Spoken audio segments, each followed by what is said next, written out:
thank you so much for joining us on the Lunchtime Cafe. Good to have you here, and thank you so much for choosing us this particular afternoon. I'm Tapelo Joe Smarter to be with you for the next 1 hour. Do remember that we are live on Top Search channel 106, Facebook, YouTube, and on the Kenstream app. Don't forget the app as well. Now, this afternoon we discuss women participation in politics.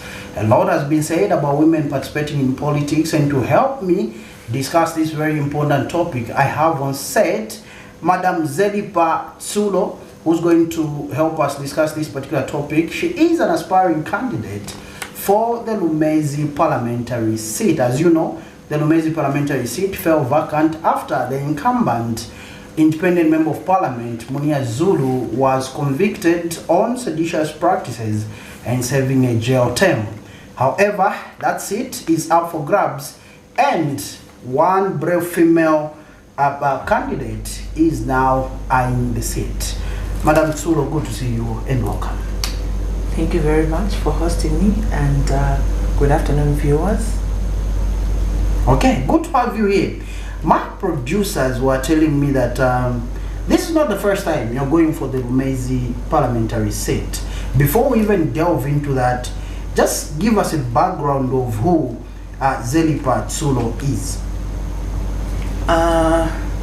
Zelipa Tsulo is a female, age 46. I come from Chief Chikomeni, Mukaya village.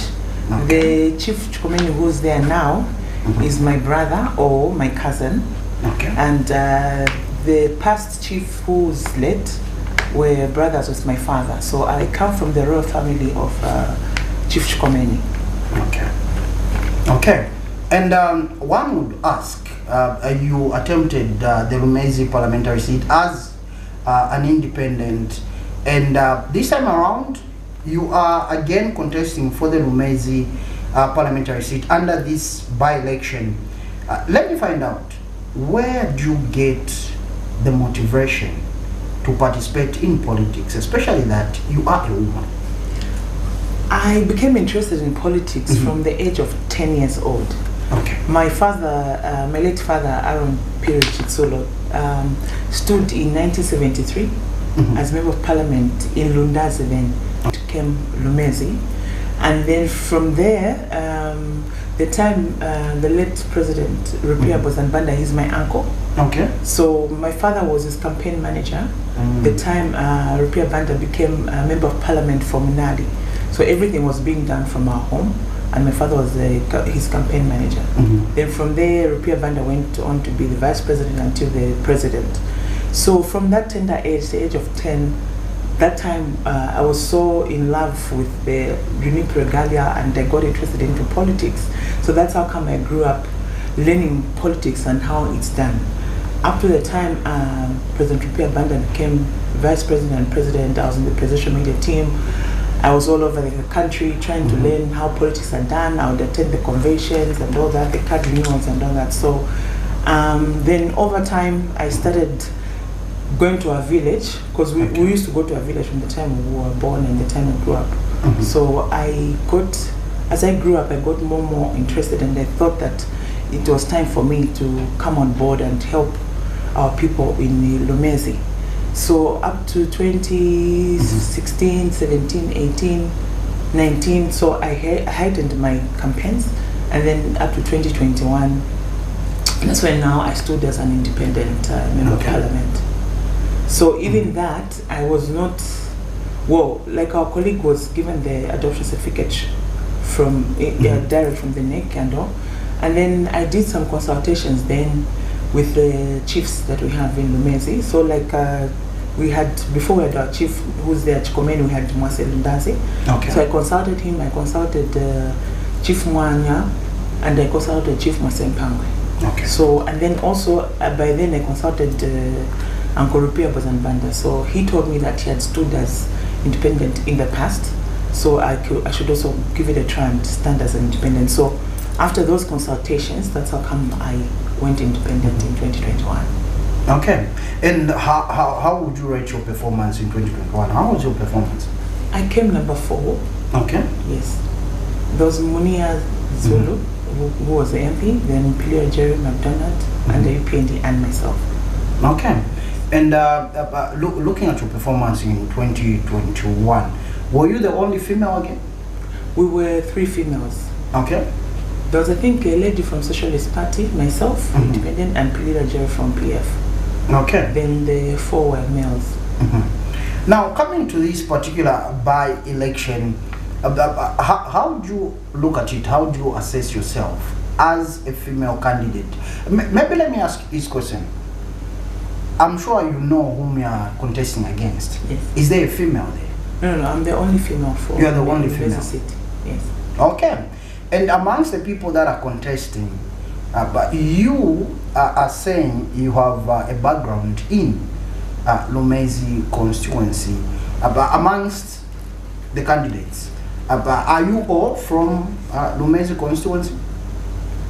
Okay, from the 7 of us, and I being the only female, I only know about 2 from the 6, about 3 from the 6 males that we know where they come from.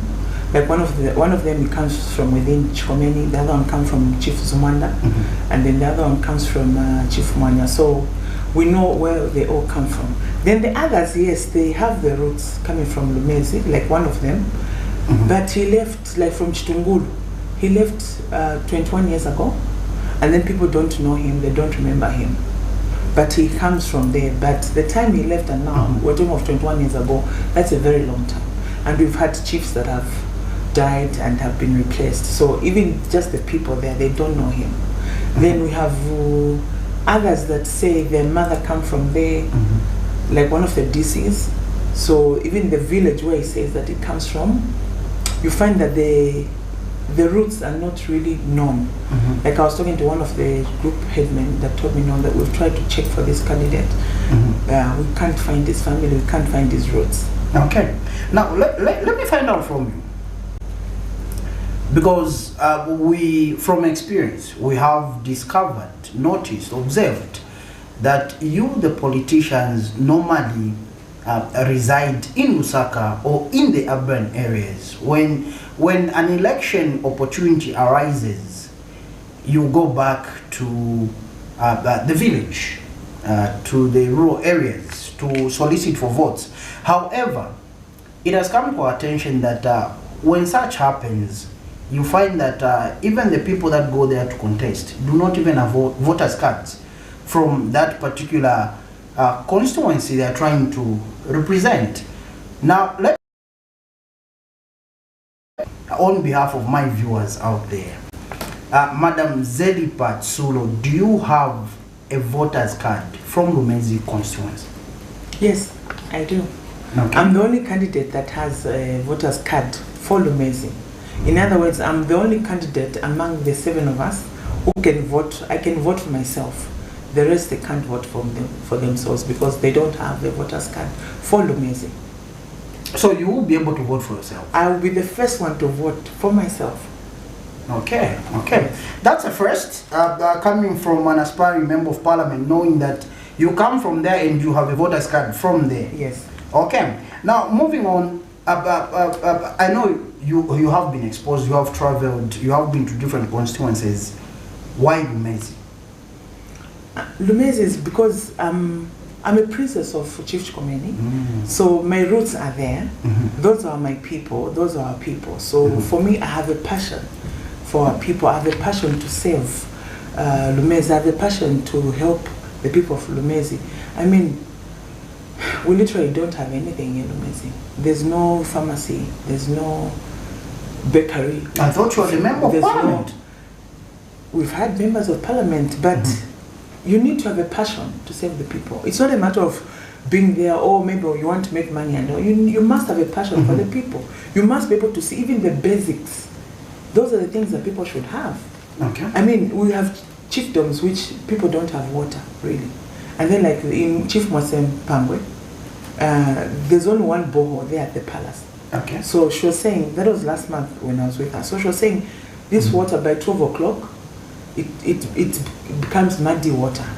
So you find the people in the chiefdom, they come to get water from there. So maybe by 12, 13 hours it becomes mud water and people cannot access it. So by the time we get to August, that borehole would have dried up. So it means people won't have anywhere where they'll get the water. So she was telling me, the moment you come through, please remember us, that we need boreholes, we need water. So, and these are some of the things that we can do, even within the city of Manis. Those are the things that we can do as a constituency. But then it needs one who's a leader and who has a foresight and who's able to feel the pain of what Lumezi people are going through. Me being a woman, being a mother, I know, I feel what the people are going through. So I know. And in terms of, like even there in Mwanya, the rains blew off the roof. So it's been like 3 years. Okay. So for me, I'm saying, even that, we don't need to wait for the government to come in. Even the city of monies that were given, that's the 6 million. We can easily get even 1 million. Put up the roof, do it up, put the beds and everything, and the clinic is up and running. We've got the medical personnel there. So you find that people now, they have to die on their own, or if they're lucky, they're transported and brought to Lumezi Mission Hospital, which is 4 hours. By the time they get there, most of them, they die. So you find that even the ambulances that we have, it's just one ambulance which has to come from Lumezi and service the whole Lumezi constituency. So for me, I'm thinking that we could have easily used the city of fund. Like maybe when I'm there, we can easily say with our colleagues, the council people and everybody else, can we buy 3 ambulances? One we put in one in Chiefdom, the other one in Chitungulu, the other one in Kazembe.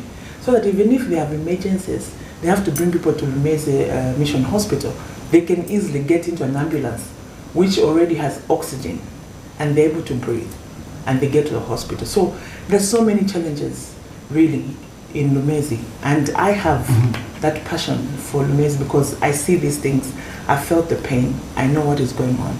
Okay. Now, before we zero into or look item by item, looking at the challenges that people face in Lumezi, let me find out from you. You have talked about working together with the council, which is obviously local government.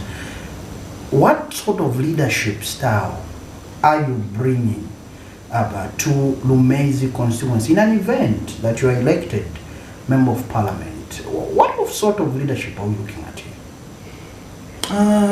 For me, I believe in unity and in teamwork. Okay. Because you can't work you yourself alone as a member of parliament.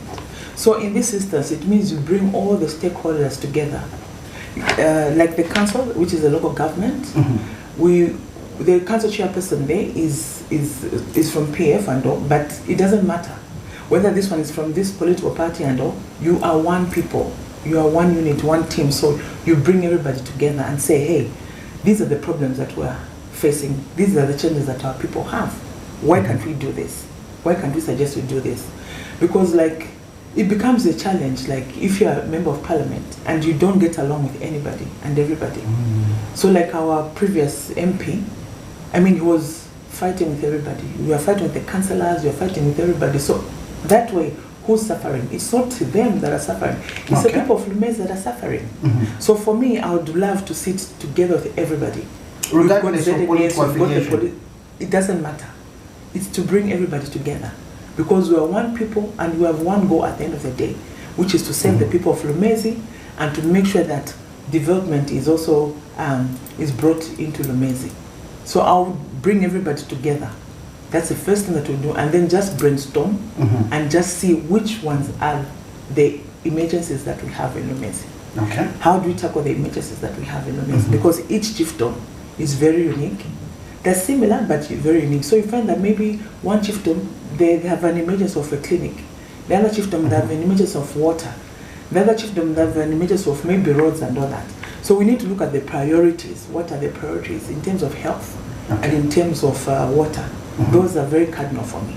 Okay. Now, let me ask this question, Madam Tsuru, about looking at Lumezi being a vast constituency. You talked about different chiefdoms with different challenges altogether. In 2021, you went as an independent candidate. In 2025, under this by-election, Are you going as an independent member of parliament? No, no, no. I'm going under the UPND. Okay. Yes, I know I've been asked before that what if you're not adopted and all. And I've always said that for me, I wouldn't want to go independent because independent, it's very expensive. Okay. In terms of finances, it's a huge budget that you have to meet. Okay. Because you are almost doing, what the political party is able to spend, and you're spending it as an individual and not as a political party. So like for me, I thank God that family and friends came on board. And like I said, the late President Rupiah Banda is my uncle, and so I had that support, I had other support, I had friends, relatives coming on board to help, and also partly the business that I ran from the company got some money and put in. So it's a huge expense or huge investment that one has to undergo. So for me, really, I wouldn't want to go back on that route because it's very expensive, first of all. Secondly, the people of Lumezi are not ready for an independent. Okay. We had 2 independents before. Nothing has happened whatsoever. No development has come to Lumezi. So people are saying it's best we work with somebody who is in government, who's in the UPND party and government, and we know that way development will come through. Independence, you don't gain anything. It's like you're going backwards, 10 steps backwards. And then also, they're saying they don't want a man this time, they don't want a male, they want a female, because they know that a female is, women were mothers. So you have been talking to these people? Yes. And this is the feedback they're giving? This is the feedback they're giving. They don't want males? They don't want any male. This time they want a woman because they believe so much. The messages that I had in 2021 and up to now, I've not changed my messages. Okay. And they've seen I've done 1 or 2 things in my individual capacity, and then they know that once they give me that vote, once they give me that power, I'll be able to do more and bigger things. I do not just speak, but it should be something that if I speak, I should be able to do that. If I promise, I should be able to do that. So I never promised them anything big, even in 2021. I was just saying, if you give me your vote, we'll be able to do this. I'll go back to the government, to the president, to lobby, to ask for this thing. We need the school, boarding school, we need the hospital and all these things. Those are the things that can only be done by the government. There are small things that you can do with the CDF, but there are some projects that are huge and you need the government to come on board and to do those. So for me, the message has been very clear. It's the same message I have even up to today. And they know, they believe that what I said in 2021 and what I've said up to date is something they believe that I'll be able to do. It's something they believe that I'll be able to deliver. Okay. Let me find out from you. 2021 independent, post 2021, you are going under the UPND. Tell us about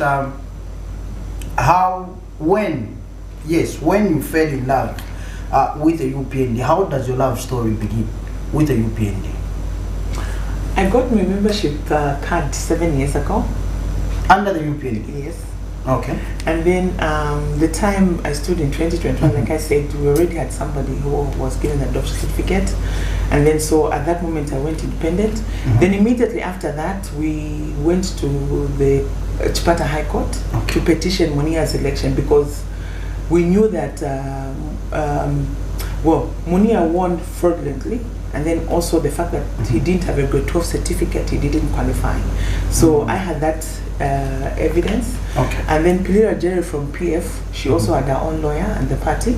So they merged us because it was one case that we had. Okay. So Pilira Jerry from PF and me and McDonald Piri from the UPND, the UPND party gave us one lawyer. So from there, we went to the Chipata High Court. They upheld the election from Nia Zulu, that was still the member of parliament. And then at that stage, we decided to come to the Constitutional Court. Okay. So when we came to the Constitutional Court, I found that I was alone. My friends, my 2 friends, McDonald and Pilira Jerry, they fell off for obvious reasons, whether they were paid money and all, because at one point I was offered money, a lot of money. To drop the case? Camp, yes. Okay. And then I said, no, I can't get that money because I have integrity and I need to protect my integrity. And then it meant if I got that offer, it means as at now, today, I wasn't going to stand and say, hey, I want to represent the people of Lumezi, I want to stand. So I refused at that moment, and then it went to the Constitutional Court. So the UPND party gave me a second lawyer. Okay. Then we went with myself and that lawyer all the way up to the Constitutional Court, and they still upheld. So I said, okay, let me just wait and let me leave it here. We'll wait for 2026. So fortunately enough, God has given us this opportunity, and I said, okay, I've always been there, so let me come on board and participate, because from 2021 I never stopped. I'm always in the constituency. I'm always helping out here and there. So even when you stood independent, the party still offered you the undivided support? Yes, because I know they believed in me. There are times you can do an adoption, you can adopt somebody, but then there are times that you know that, oh, okay, even this candidate is also quite strong. Okay. You know? Okay. And then when we are doing those campaigns, people are able to see and they can get the message, like who's an upcoming, who's strong, which candidate is on the ground, which candidate is strong. So even at that moment, the party still believed in me. So even when we said, okay, we want to petition Munia's results, they were very willing and very supportive. And from the president, the party media and the party legal team, they were very supportive, and they gave us the lawyers. We were not paying anything, but the party is the one that was paying everything and paying the lawyers and everything. So even after that, when it came to the Constitutional Court, they still gave me another second lawyer, because they still believed in me, and they believed that what I had, the evidence, was enough for me to get that overturned. So even that, I never stopped to say, okay, now, because even the court case, we've not won, let me just stop. No, I continued going to Mesa. If it's Youth Day, I go there, we celebrate together. I've been on the ground. I never stopped. Because for me, I was now looking at 2026. Okay. To say, okay, let me work hard for 2026. So even if it's time for me to be adopted, it won't be an issue where it's maybe 50-50. It should be 100% to say, okay, Zelipa is very strong on the ground. She's been on the ground, she's always been active, and she deserves to be adopted. So like even now, in 2025, I've been on the ground. If you go to Lumezi, my name is on the ground, and it's very, very strong on the ground. Okay. Let me find out how you're saying your name is on the ground, meaning the grassroots are familiar with you. Yes. How do you rate your chances of popularity as compared to other candidates? Not mentioning their names, but generally, because this is a competition at the end of the day. Yes. So for me, with the other candidates, like I said, like our DC now, he's only been there for 1 year, 6 months. Okay. So he was doing his government duties, and not as a candidate on the ground, because grassroots mobilization or those campaigns, it's different when you're a civic leader and you are performing your civic duties. Okay. So that's totally different. So you find that yes, you'll be known there as a civil servant and helping the people and working, but he's not really there on the grassroots, which are the people, the ground, the grassroots. And then the others, like the other DC from Chadiza, they don't know him there. And then he's coming from Chadiza. He stood in other constituencies before, and then coming to Lumezi, where you're not known. The others, they were there like 2013 and then went quiet. The other one left 21 years ago, so people don't know them. So for Lumezi, you need to be there throughout. Are you then suggesting that for your competitors, like I said, this is a race and the competition at the end of the day, for your competitors, it's trial and error in Lumezi constituency? Yes. I was at the radio station, Kanele, so like the interviewer was saying, it's like Lumezi Chaboka. So everybody said, oh, Chaboka, Manje, let me go, you know, coming from here, Lusaka, and going there. And it doesn't work like that. Okay. In politics, you need to be with the people. You must understand their problems, what they're going through at that moment. So all these years, you must have an ear to the ground. You must be talking to the people. You must eat with them, live with them, sleep with them, in order to understand what they're going through. But if you come from nowhere, and then you want to stand there, they don't know you. You don't sleep with them, you don't eat with them, you don't talk to them, you've never spoken to them, and you think you can just come and say, oh, hey, here I am, I want to save you. No, They want somebody who feels their pain.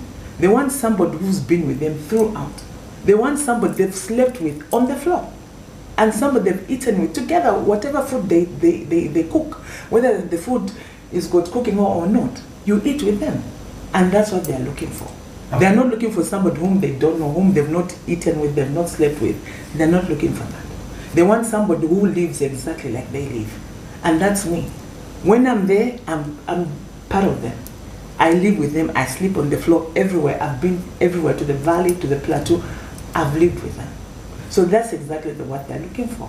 Not somebody they don't know from the blues. It can't work. Okay.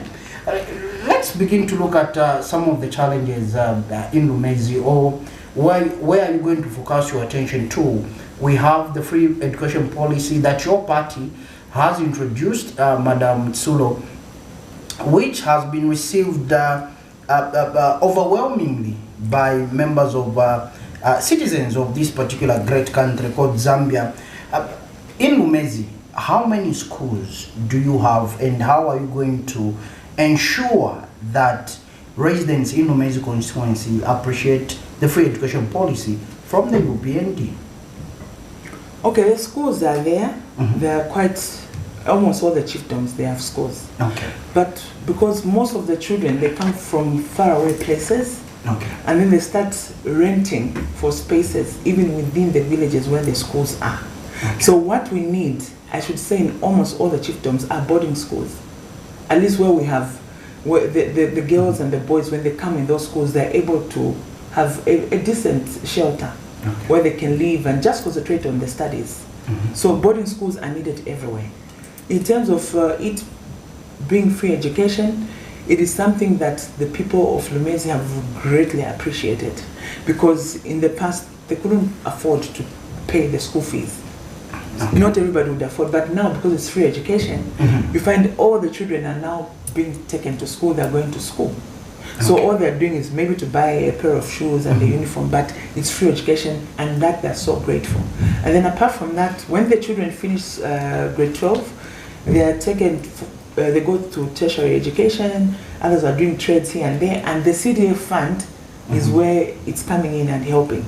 So that has been, the response has been so overwhelming, and people are very, very grateful that we have that education system and that children are being helped. So what we need is just to expand in terms of education, is to just have more boarding schools. Okay. Yes. And how are you going to actualize that as in an event that the people of Lumezi give you an opportunity to lead them? How are you going to actualize that? Okay, like in Chief Mwasempangwe, there was a boarding school that was approved. Okay. And the land was given everything. And I think that was a thing before, I don't know whether it was MMT or PF time, because Her Majesty, the Chief Mwasempangwe, she always talks about that. Okay. So even this time when we had a chat, when I went to see her, she was saying the same thing. Please, when you come, don't forget that school. We need that boarding school here. Everything, even when the minister came for education, I think early this year, I told him the same thing. We need that boarding school here, because to help the people in my chiefdom. So those are the things, the plans were already in the pipeline. Okay. So when I come in, it will be a matter of taking it from where it ended and then push it through to see that those plans are implemented. And that school is also built, because it's something that was already discussed. It's something that at one point even it was budgeted for, but it never actualized. So for me, it will be something that I need to come on board and then start pushing for that. And then you find that even in the, like from the valley area, there was a road that was started, I think by a company called Rubex and all, but then it ended just like that. So those are the things that when I come in, I'm able to, I know where to start from. Where it ended, then I pick it up from there and then see and push with the government, and even speak to the president that if we're helped with a boarding school, we're helped with this, the road and all that. So those are the things that I think I can come in and try and help and push once I'm elected as Member of Parliament. Okay. We have seen some traditional leaders and people in different rural parts of Zambia complaining that sometimes when it comes to the massive recruitments that government has undertaken of health workers, military personnel. Some chiefdoms tend to say that we are being left out, our children are not being employed. Let me bring it back to Lumezi. In Lumezi constituency, how are you going to make sure that young people are also considered in terms of the massive recruitments that government normally does every year in terms of health workers, in terms of teachers, in terms of military personnel? How are you going to ensure that your constituency also has a share of employment opportunities? Okay, when I'm there as member of parliament, it's easy. Okay. Because you know the people, you know how many children have graduated and in what trade, in what area, whether they are teachers or nurses and all. So it's much easier to push from that angle. Because if Eastern Province is given a certain number of people to be employed, then it means even us as Lumezi, we must participate and take part. Okay. So I'll try my level best to see that at least even the children in Lumezi are also employed. And okay, like now we have a situation whereby, like in Kazembe, there's a government school there. So the head teacher was telling me that we have, I think, 17 teachers, and then the classroom are too few. Like they have enough human resource, but it's the classrooms that they do not have. Okay. So they're looking at if we could maybe put up the 1x3 classroom blocks, maybe 2 or 3. In order to make sure that all the teachers are accommodated, then others are waiting or others are under the tree and all that. So that is what, for me, I'll be looking at. In terms of employment, I think it's in all areas and all angles, because even at the clinics, we've got medical personnel there. Okay. And then it's a matter of maybe, like we're saying, like in Chief Chomeni, there's a rural health post. So a rural health post is not like it's a fully fledged clinic, it's just a little mini clinic. But we're saying if that rural health post can be turned into a mini hospital, then at least it's covering almost 3 chiefdoms in that area, and people are coming there to be helped. Then the valley side, there's even like in Mwanya chiefdom, there was a clinic, the one I said that was blown off and all, so there's no clinic as at now. So even that area in the valley, if we put up even a mini hospital, or a hospital, a fully fledged hospital, or a mini hospital, it means we're helping our people that area in the valley. It will be easier that way than an ambulance comes from the plateau side, Lumezi Hospital, all the way to the valley and then back. So you find that at that moment, people cannot survive. Okay. And we have seen that your party has been increasing CDF each and every year from 1.6 million to today, where it stands at 36.1 million kwacha.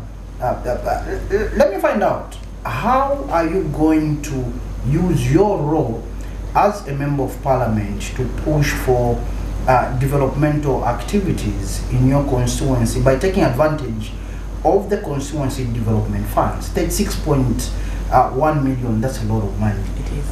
Madam Tsuro, how are you going to maximize this CDF, you being a member of parliament? Okay, like I said, for me, I think the moment I'm elected as member of parliament, I will sit down with all the stakeholders in Lumezi, and then also try and see what plans they have. And then with the plans that I have, then maybe we can sit down together and say, okay, why can't we do this? Like in Mwanya Chiefdom, we need a clinic. So even this CDF, where can't we extend or maybe do this? If we come to Chief Mwasempangwe, from the CDF money, how many boreholes can we do? We just put here and there so that our people have water. Okay. If you go to Zumwanda, if you go to Kazembe, so each chiefdom, like I said, it's got its own unique problems. So for me, it will be the things that are very urgent, emergencies. And then the other chiefdoms, maybe they need a school. Or, like I said in Kazembe, the teachers are there, but there are no classrooms. Okay. So you can say, can we put up a 1x3 classroom block? How much do we need? Or can we put up 2x1x3 classroom blocks? Where we, at least the staff is there, but we don't have the classrooms. So those are the things that we can sit down and see, okay, this is what we need. And like I said, for me, I have 2 things which are emergencies, Okay. In the 3 ambulances for the valley side, and then also the water in Chief Masempangwe. So for me, those are the emergencies that I would want to start with the moment I'm elected. So we sit down with all the stakeholders and then ask that, okay, why can't we do this? Why can't we help our people like this? Why don't you think this is an emergency? Why can't we start with this? Because I know this is only May, June, July. So by then the money will still have maybe half of the budget of the funds that have been allocated this year. So from the money that we have left, it's something that we can come and do some of these things. Okay. Moving on, let's come to the much talked about constitutional amendments. We have heard that women also want a specific number to be in parliament, and this has to be enshrined in our constitution, so that even when parties, when they are adopting their members of parliament or candidates to contest in various positions, they are aware of what the constitution says. I want to find out, do you support the constitutional amendments that talks to women participating as members of parliament? Yes, I do support that 100%, because it will be an assurance that this number of women, they have to be filled, those positions have to be filled by the women. Okay. So for me, I think I was talking earlier on, I was saying that I think we need deliberate policies that will promote women, that will ensure that even from the government, the political parties, that this number of women has to be there, no matter what, come rain, come sunshine, that number of women has to be there. So it will encourage more women to actually open up and come forward to say that they want to be adopted, they want to render their services, they want to be the servants of the people. I think that will encourage a lot of women, because we've seen that in the political arena, we're very few women, very few of us that have been there and we fought the battles, we're still fighting and we're still pushing. Most of the women, the moment anything comes up, they'll just shun away and that's it. We're looking at the financial aspect and then also the bullying side, because women up to now are bullied. You find that if it's a man trying to contest, and although they won't say much, but if it's a woman, the moment you start, they're just at the grassroots level and coming up. They'll start they'll start saying all sort of things and start bullying. Why is that the case? I think it's from your experience as a female politician. For me, I think we've allowed men to dominate the political arena for a very long time. Okay. But if you look at the time our forefathers were fighting for independence, we had very strong women that were in the background. They were in the kitchen, they were helping them to cook and here and there, and then the men were always in the forefront. The women were the backbone of whatever was happening. They were contributing here and there, silently advising, but they were in the back seat. So I think that has happened and gone on for a very long time. Okay. It's now that things are trying to change, and like the constitution is coming up and all that it's now really, it's very clear that it wants to now support women. And then we're seeing that now slowly it's changing, and hoping that now women will be respected, and through that more of the women that we know. There are some politicians that are born politicians, and others are made as you go, but they don't want to come out for fear of unknown, because they're so fearful. They know that if I do this, maybe they'll come and say this, you know. Okay. And some of them, the moment you are told bad words and all that, then you sit backwards and you are just defeated. What has kept you going? For me, first of all, I think it's God. Okay. I fear God very much. I'm an ordained reverend under Kingsway Fellowship International. Okay. And then also because I had the privilege where I was born from parents who are politicians. So like my father was a politician, President Rupia Banda was a politician. I also had my uncle, the late Grey Zulu, he was also my uncle.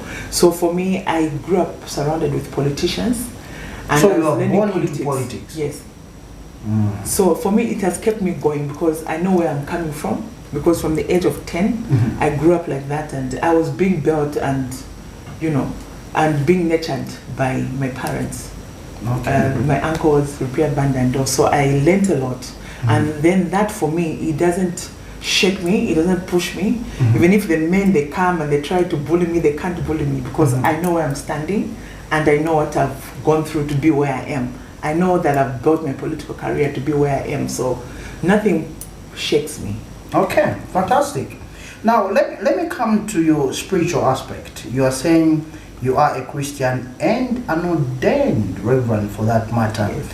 Now, most Christians out there, some of course, they will be saying, no, politics is not for one who goes on the pulpit.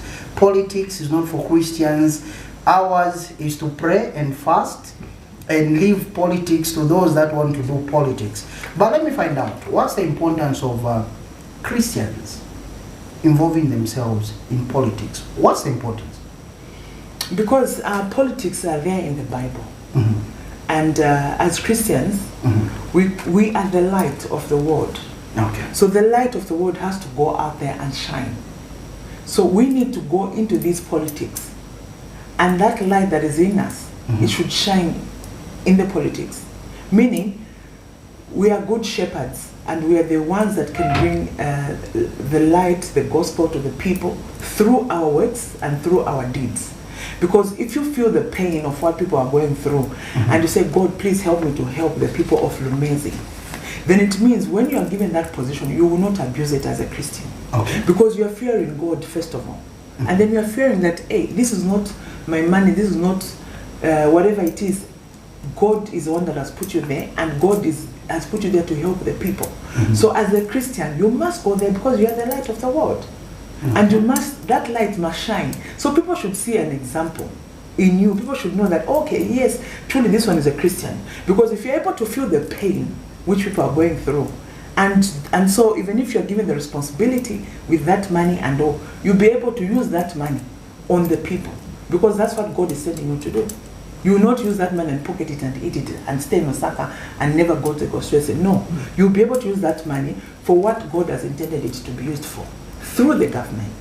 So you are a servant of the people. You are the light of the world.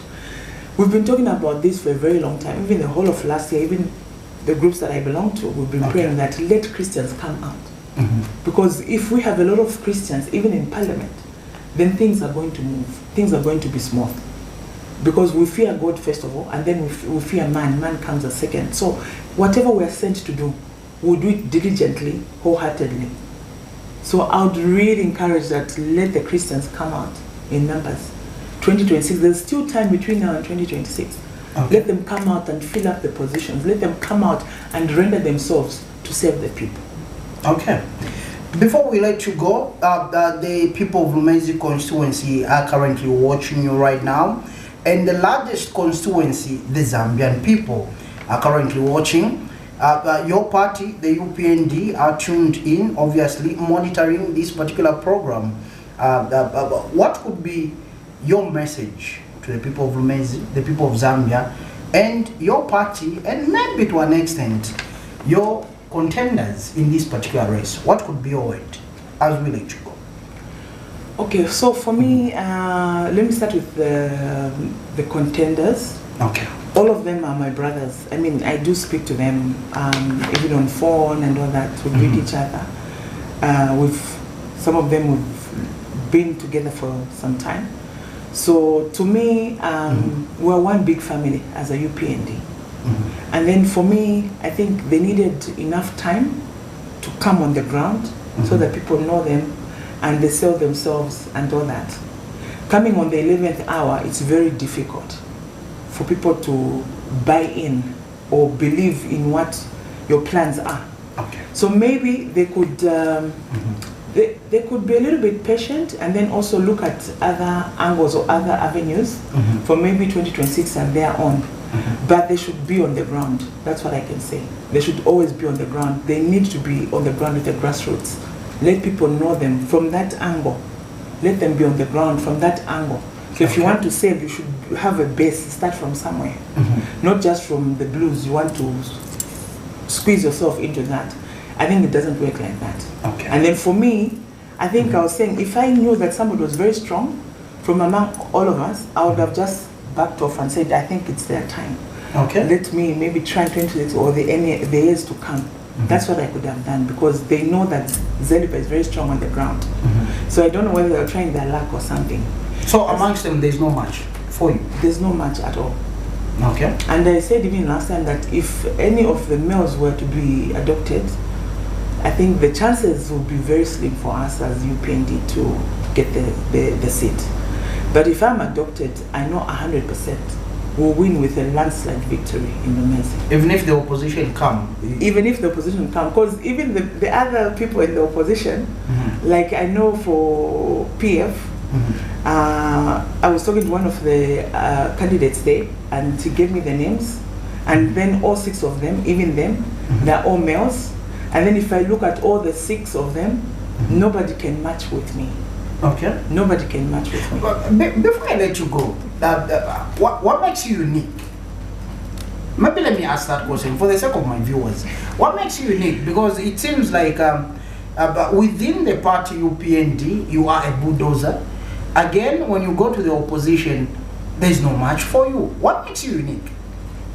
I think because for years, I've been in Lumezi for a very long time. Okay. I've been on the ground, I've been with the grassroots. I've been interacting with these people, you know, from all the parties. So you understand the dynamics of Lumezi? I understand very well. Okay. And then even with individuals, I do get along with a lot of people, whether they're in the position or in UPN, I do get along. I'm a person that, well, my nature is to get along with everybody. Okay. And make everybody to be a friend. Okay. So for me, I know most of them, their weaknesses and their strengths, and I know even my strengths where they are. So when I speak like that, it's because I've been to every, I mean, I should say like Lumezi is on my fingertips. I know Lumezi very well. Okay. So when I compare with all these people that are coming up, I'm no match to them. And then, like I said, I've grown up a politician, I've got so much experience, and then I had the privilege of having my uncles who are presidents. So I've learned a lot. I've learned a lot. I mean, we'd sit and plan for a whole campaign, for the presidential campaign, would sit and plan even about the country and all those things. So I learned a lot. So that is what I want to now bring to Lumezi, and then see that, well, Lumezi really gets to at least a better level. And then I also have some colleagues, some friends, who I'm here to sit with them, but because they believed in me, they've already done some mapping and all for Lumezi, and they're saying Lumezi has got so much water, which we need to do to bring that water to the people. It's got so much land, there's this and that. So I'm here to meet with them, and so you find that people are coming on board, not because they want money or whatsoever. They just want to help Lumezi, and they're saying, okay, when we help Lumezi, then at least the rest of the country will be able to see. Then you can take that to the other constituencies. So we have Mr. Malesu, like he's helped so many countries. He's worked with Rwanda, Paul Kagame, the president. He's worked with Namibia. He's now working with Kenya. He works with the president. So he's helped those countries in terms of water articulation and all that. So that's what he's trying to bring here in Zambia. So he's trying to see where we can start. So he's saying, yes, we need to start with Lumezi because they've done everything. So they want to come in and help from that aspect, from that angle. So that from Lumezi now we'll be able to help the rest of the country. So you've already started working before you're elected? Yes. Okay, fantastic. On that lighter moment, let's call it a day, but you didn't speak to the Zambian people. Okay, first of all, I want to start with my party, the UPND, the president and everybody else, that they should believe in me and they should give me a chance. The president has been singing that he wants to work with women. I'm here as a woman, Zelipa Chitsolo, who wants to work with you, Your Excellency, President Hakainde Hichilema, and the General Secretary and everybody else for the party for UPND. And for the people in Lumezi, I just want to thank you because you have believed in me. You have been with me from before 2021 and up to now. And I'm encouraged when I'm with you. You're always encouraging me and pushing me and to say that you want me to serve you as your servant. I'm ready to serve you as a servant, and I know that even our party, UPND, will adopt me for the mere fact that I'm a woman, a strong woman, and a woman that is very popular and is there on the ground. A woman who's been with Lumezi people. So I just want to thank you, and I want to thank the people of Lumezi, and I know that on the 26th of June, when that day comes, we'll be victorious. We're going to carry the day as Zelfa Sulo, your candidate, and I'll be a member of parliament, and as the UPND party. I want to thank you so much. Okay, and we'd like to thank you for coming through. Thank you so much. You already have one voter here in the name of Mr. Justin Mazala, who says this lady should be adopted for Lumezi constituency. That's Mr. Mazala there coming through. Danton Dixon Glovo as well. Dr. Miguel Mwanza coming through as well. King Jose, Paul Umbwe, so many to mention. My brother and friend there, Jack, also coming through.